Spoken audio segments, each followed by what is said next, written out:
Welcome to Pro v Pro FedEx Cup Playoff Edition. We've got the FedEx St. Jude.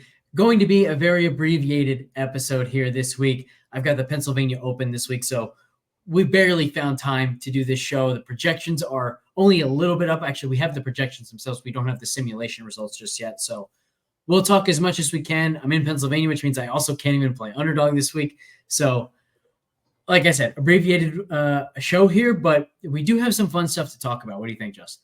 Yeah, man. I kind of missed Sunday golf. I wrecked my sprint car pretty bad Saturday night and was very thankful to not be in the burn unit. So I didn't spend some time with the family, but I heard it was obviously I saw who won, much deserving champion. He's deserved to win a lot of times this year. Glad to see that Rye finally got it done.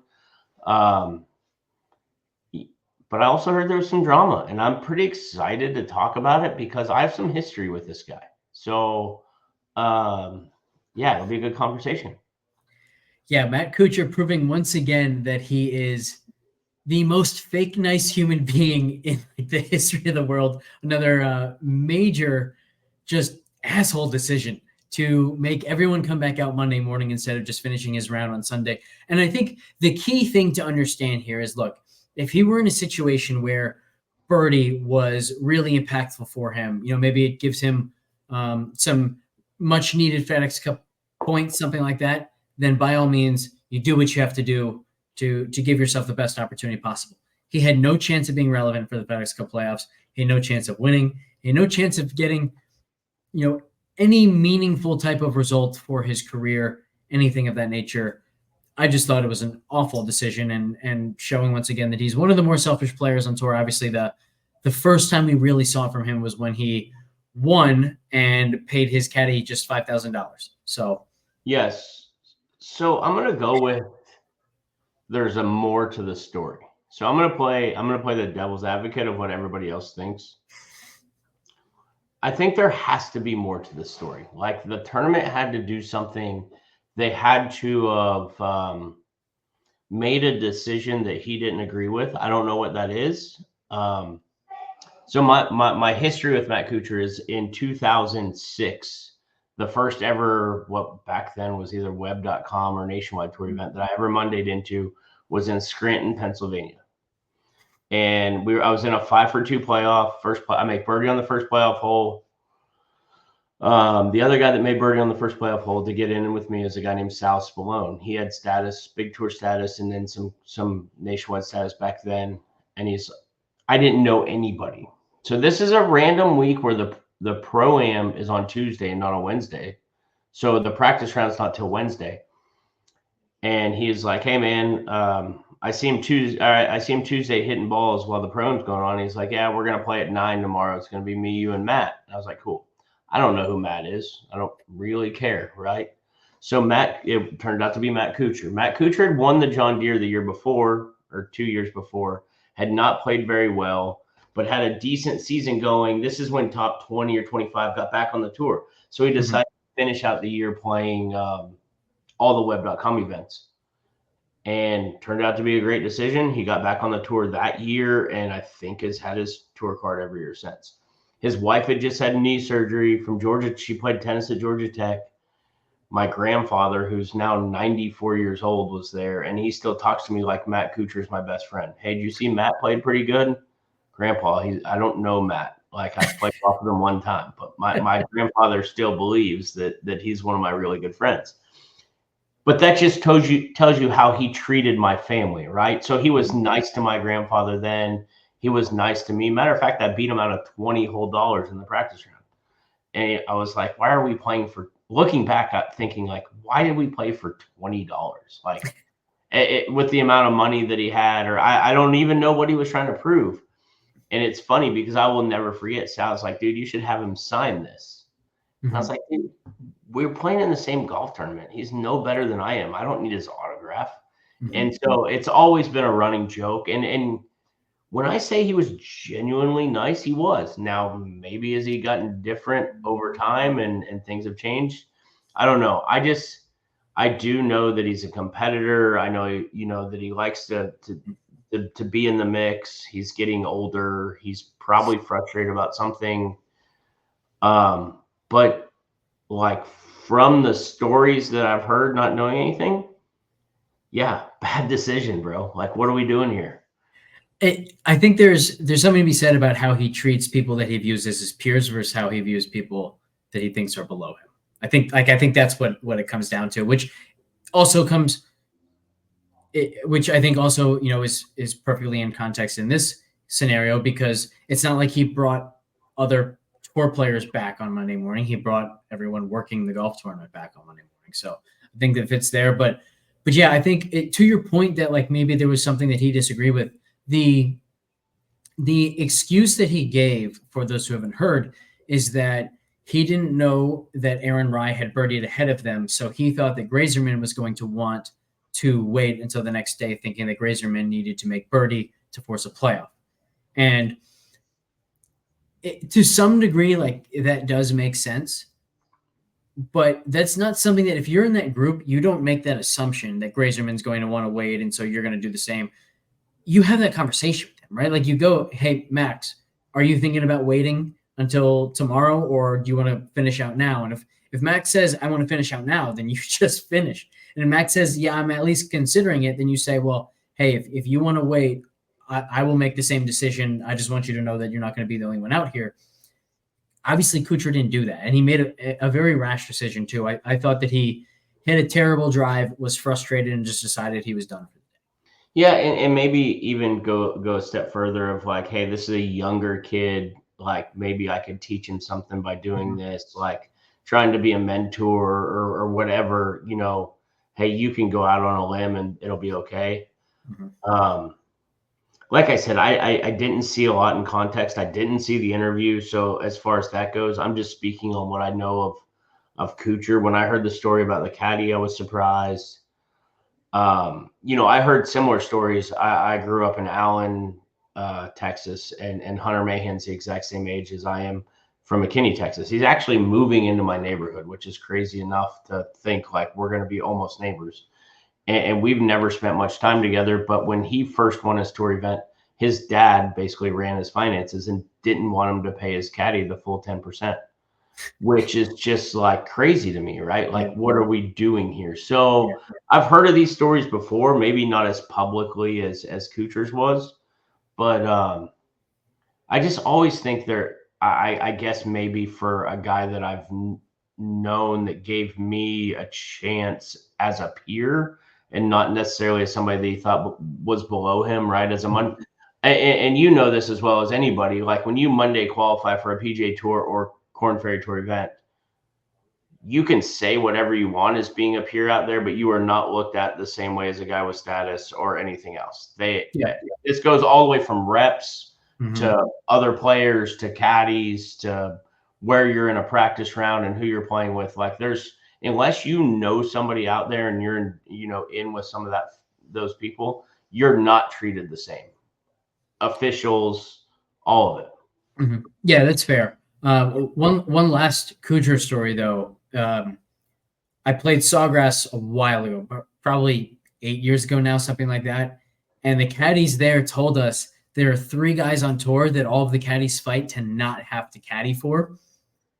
Kuchar was 1, Phil was 2, Steve Stricker, a surprising 3rd there. And the really hilarious part of that story is both Phil and Stricker were known as really good tippers, and people still didn't want to caddy for them, which also leads me to believe that people didn't want to caddy for Kuchar because the tip wasn't quite that good. So, yeah, I think, look, the next time Kuchar tees it up, he's still going to hear the Kuch cheers, whatever you want to call him, from the crowd. He's still always going to be, the casual fan favorite because the broadcast plays him up that way, and they're never going to stop playing him up that way. But I don't like the guy, and I think more and more people are seeing why. It's funny, Kuchar and Stricker, like, to me, come across as the same person. Yeah. Like, I want you to think about the way they're viewed or the way they talk, the way they play golf, the so many things that, like, they're easy to be comparable personality-wise. So I'm not I'm surprised, but I'm not surprised, right? I mean, like, it all fits the bill. And to be fair, that's the only negative thing that I've ever really heard about Stricker. But Kuchar Kuchar, I'm very confident in saying the guy's fake nice. There's nothing else to say about it. Yeah. But yeah, let's talk some FedEx Cup playoffs. We've got the St. Jude. We have a course fit model this week. It is not an overly strong one, or at least it doesn't have very positive weight. So let me bring up the actual model. We have a 25% decrease on the signal for driving distance, 40% decrease on driving accuracy, 44% decrease on approach, a 1% increase on around the green play, and then an 84% decrease on putting. What does all this mean? How can everything be negative? Well, the biggest thing is that it's telling us that at this golf course, for whatever reason, it's tough for the best players to separate from the middle of the pack and the worst players in the field. And part of that, too, is because there's not as much separation in skill year in and year out at this field than there usually is, because it's the guys who have played the best all season. I think that's only going to be magnified this year since we have an even smaller field. But the point remains the same. I think if there's a big takeaway for me, it's that when it's harder to separate from a skill perspective, number one, it means we might get some really nice numbers on long shots. Again, we don't have the simulation results yet, so I don't have any bets yet, but we will be posting those very shortly in the FTN Discord. And from a DFS perspective, it also means maybe you can get a little bit extra contrarian this week. Yeah, so I think that you're exactly right in so many different ways here that we often talk about how we get to the end result in a different way. You basically have your best players for the year, and what the course fit is showing here is, and I think the model will show the same, is these guys, if they have their A+ game, are capable of beating every other person in the field with just their A game, right? So like you could be the so-called worst player in this field, but if you have your A+ game, and obviously it's golf, you get a couple of putts to go in or whatever it may be, you can win the golf tournament. It's not like some of the other events. We can go down the list of where they are, but like, your 140th guy in, even if he has his A+ game, Rory's B or Scheffler's C+ game is still good enough to beat them. Mm-hmm. And that's why you see the random thirds and fifths, but not maybe the random winners, right? So yeah. I just think that here you get the best players that if they're on their game and playing their best, they have a chance to beat a Scheffler, a Rory, any of these guys that maybe are just a tick off. I agree with all that. The other thing that I'll say is, with the course fit model, when we only have one skill that's as predictive as usual, we can also kind of just go all in on that skill. So some guys who really pop out, Hideki Matsuyama, far and away, we have as the best short game player in the world right now. Maybe Cam Smith could give him a run for his money, but he's on LIV. So I'm just going to use the term in the world, but maybe it's just on the PGA Tour. Justin Thomas is second in that regard. So Hideki, JT, two of the first guys that I'm looking at. And then going down the board, there are still some other players who stand out just from a price perspective. On DraftKings, Adam Scott, Davis Thompson, Siwoo Kim, name we haven't said a whole lot of late. And then Johnny Vegas, once again, projecting pretty well. Obviously, he's not projecting pretty well because of a short game, just because he's one of the better ball strikers in this field, even though he loses a ton with his short game and putter. By the way, he had a disastrous putting week at the Wyndham. I don't know if you saw that, but it was brutal. The guy should have been in contention, and instead it was a terrible week for him coming off of the win. But I still like where his tee to green game is, so I think there's a good chance I'll be back on Vegas, particularly when you have no cut. You just want scores, and obviously Johnny Vegas is that. Yeah, another guy that with such a less productive putting and a golf course that can really fit him, I'm going to go back on the Zalatoris train this week too.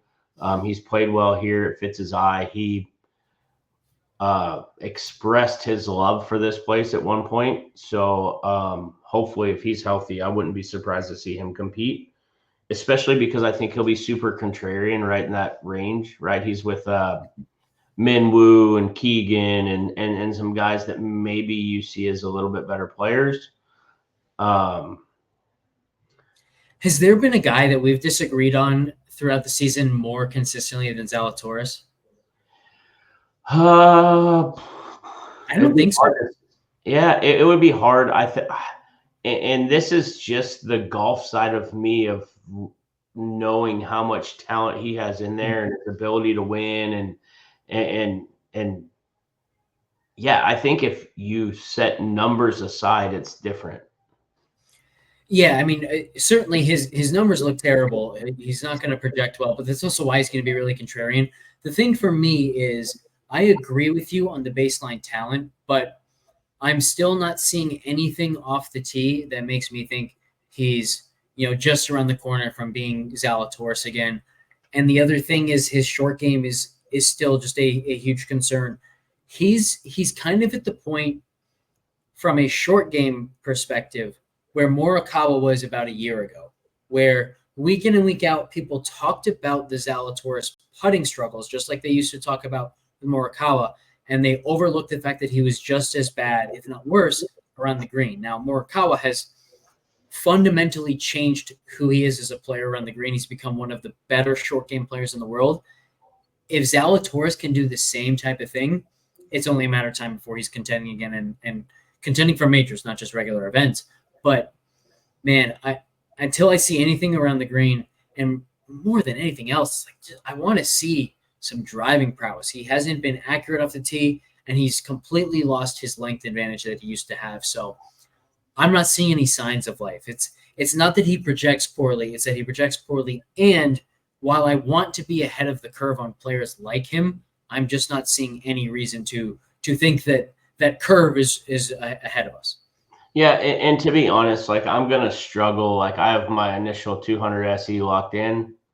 By the way, you want to talk about a terrible week? This might be another reason I didn't have much interest. I had one in each 200 SE, and I had Harris English in one WD and CT Pan in the other WD, and so I'm drawn dead. So I'm like, what do I even need to watch at that point? I had the Pan WD. It also, I can't remember a time where I've had a player WD while playing that well. He made it double, but then went birdie, par, and then bogey on the 9th or something, which was the hardest hole. So yeah, all right, I think it was 18, his 9th hole of the day. Did you ever hear why he WD? Low back injury, but how hurt can your back be if you just made 2 birdies in your last 4 holes? And he was in position if he played a really good weekend to potentially qualify for the playoffs. So maybe he was just in a ton of pain and couldn't swing anymore, but I don't know. It also seemed like just a really odd WD. Yeah, I just pulled up DraftKings and saw all the zeros, and I was like, man, this is not a very fun week. I'll just move on to the next week and call it a donation. Yeah. Do you have any thoughts on either an underdog perspective, or maybe we can talk some one and done before we head out of here?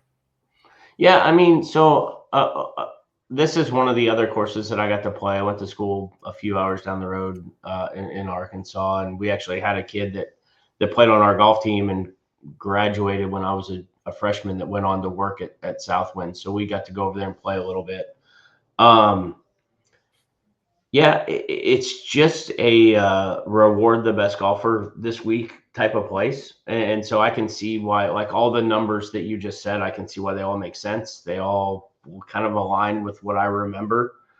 I do want to, we have to talk, in my opinion, a little bit about Billy Horschel and how he continues to show himself after such big struggles. This place, when I think about this place, I think about it as a place that Billy Horschel could compete.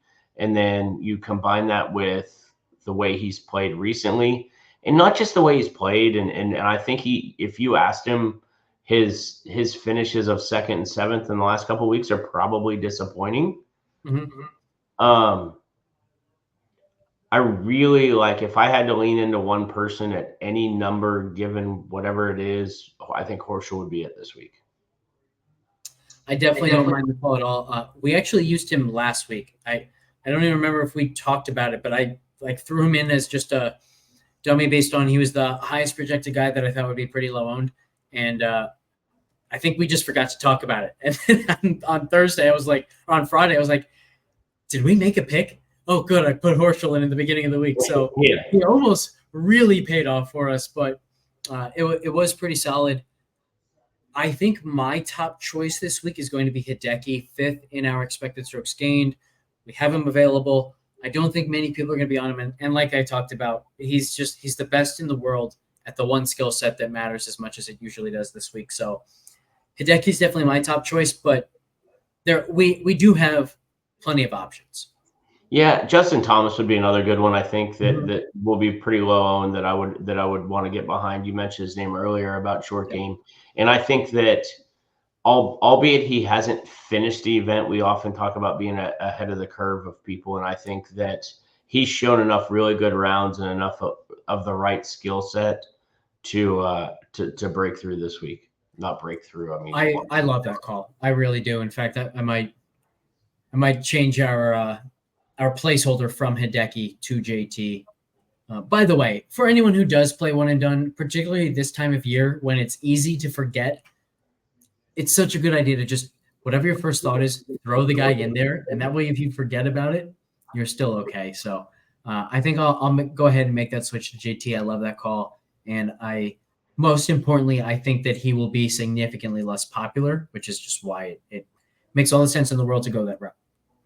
Yeah, I just, like I said, I've kind of one of those guys that you kind of watch and you seen what he's done and he's had some good starts and not so good finishes, but quality of shots has gotten a lot better. And I think he cares a lot, and I think that means something. And I'm gonna wait and see on Matsuyama. I think he'll play really well. I think his culture does really well in this situation.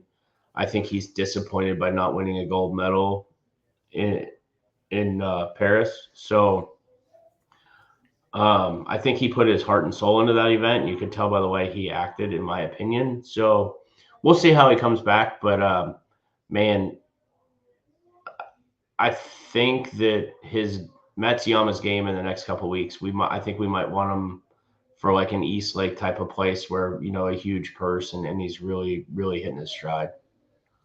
I definitely don't disagree.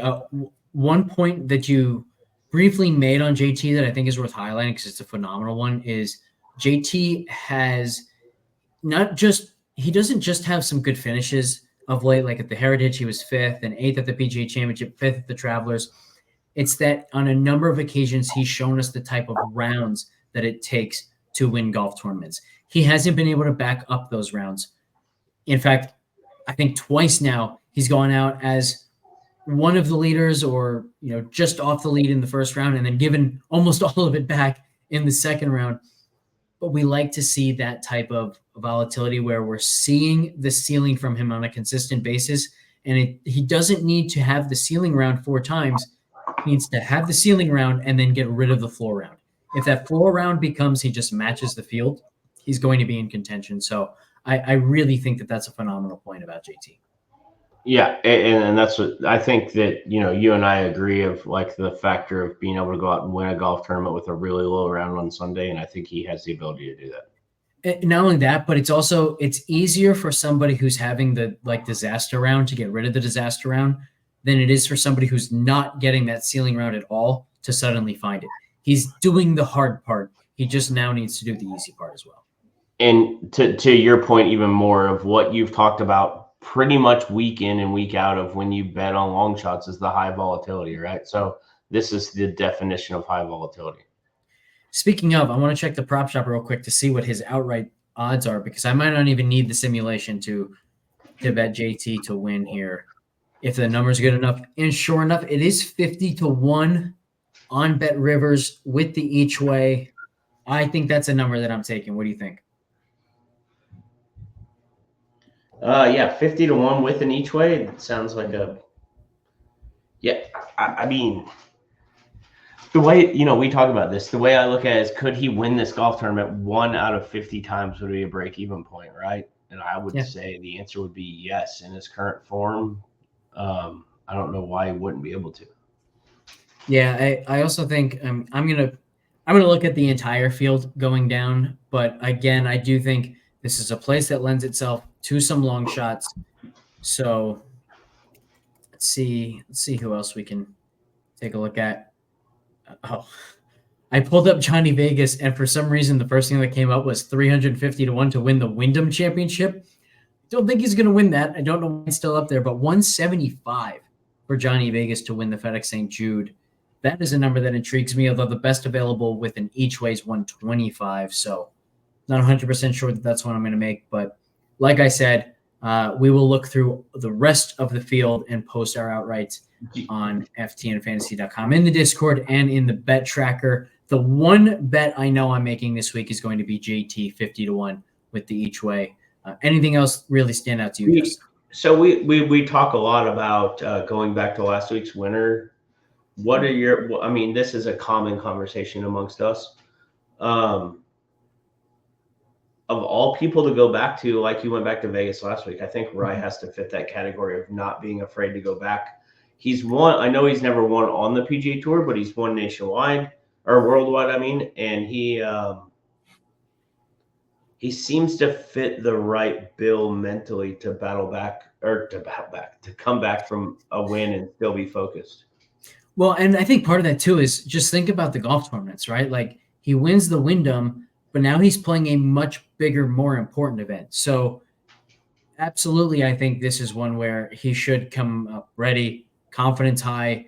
I don't think it's one where he's going to be like celebrating to the point where he's not in shape to play this week. So yeah, I think he's a solid one. I will say he doesn't project as well as some of the guys around him, and he's a low volatility player. Like he won the Wyndham because he was one of the best players in the field and played close to his A game. To win in a field like this, he's going to need his A+ game, which I do think is an important point. But yeah, I might think that he's a better DFS play, particularly if people avoid him because he just won, than an outright. He's 45 to 1. Like if you ask me who's more likely to win this week, Aaron Rye or Justin Thomas, it's JT for me in a landslide. It's not even close. I mean, what's Min Woo's number? Let's see. That would be another one that like putting doesn't matter, right? 100. Like if you get a peak A+ talent, or I mean a peak A+ game from him this week, I mean he has the talent to beat this field as well. $7,000 on DraftKings. Man, Min Woo's iron play. Where do you think Min Woo's iron estimate is in this field?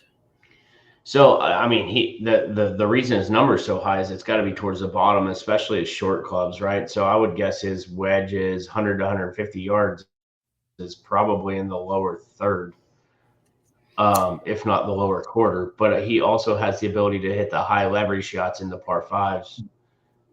Mid to long irons as good as any. He's dead last in our strokes gained approach estimate, which has been his problem lately. Like the rest of his game. He's so good off the tee. He's good on and around the greens. The problem is his iron play has been atrocious. He showed signs of life, by the way, like way back at the Cognizant and then the API. He was very good with his irons, particularly his long irons. And then it just hasn't been good ever since. He gained a little bit at the Charles Schwab. He gained a little bit at the Rocket Mortgage. Disaster at the Scottish Open. Disaster at the Open Championship, where we thought, okay, maybe it's the turf over there or something like that, and he'll be much better off back on home soil or whatever. Although then he went to Paris and lost once again in the Olympics. But at the Wyndham, same story. Approach play really bad, and he was actually bad both on and around the greens at the Wyndham. Still drove the ball really well. So the one thing we can count on with him is he's going to drive it well. Maybe not as important, though, this week, given the course fit model. So I don't know. He's another one of those guys that does score well enough that on DraftKings, I think he's always viable in a no-cut event. But man, it's tough to see him contending this week, given how consistently poor his iron play has been. Yeah, he finished second somewhere, right? Not too long ago. Rocket Mortgage. Yeah, and so it was a place that kind of, I think, like it's a lot like here in the fact that you can make a lot of birdies, but you can make a lot of bogeys, if that makes sense. There's a lot of holes that, like, if you hit good tee shots, you're trying to make a birdie, whereas if you hit it out of play, like, you're lucky to make a bogey. I just think that kind of fits the bill of, like, hey, if he drives it really good now, no doubt you're going to have a huge spike week of either making 30-footers or all of a sudden hitting, really good wedge shots. That's a really good place to close the show on, I think, is we can give some stats on TPC Southwind specifically for Underdog. As you said, it is a place where you can make birdies and a place where you're going to make some bogeys. 3.54 birdies or better per round, and yet also 3.08 bogeys or worse per round. So the style of underdog play that we have really enjoyed and found a lot of success with, going higher on birdies and higher on bogeys, boosting that payout while you're not really inversely correlating in any way. It's been really successful, and this is the type of golf course that it should work even better than usual. Yeah, I love it. I think that I'm going to lean into the same, and I'm going to look for the guys that are just super high talent that, that it's kind of the same story with us. We're going to look at the guys that are highly volatile, that can make a lot of birdies or make a lot of bogeys. You're going to probably play, I haven't looked at what the number is, but Jordan Spieth over 2.5 bogeys is probably going to be involved in my pick. So yeah, it's just a great golf course and a fun golf tournament. And I hate that it's not a full field event. I hate these smaller, but we've talked about that, so I'm not going to beat a dead horse. Yeah, next week I have 2 tickets into the $4,444 contest. So I wish that was a bigger field. I wish we would have a full course fit model, but best believe we will be talking a lot about that event. And hopefully we'll also have some good news myself at the Pennsylvania Open where I'm at this week. So thanks everybody for tuning in. We'll catch you next time.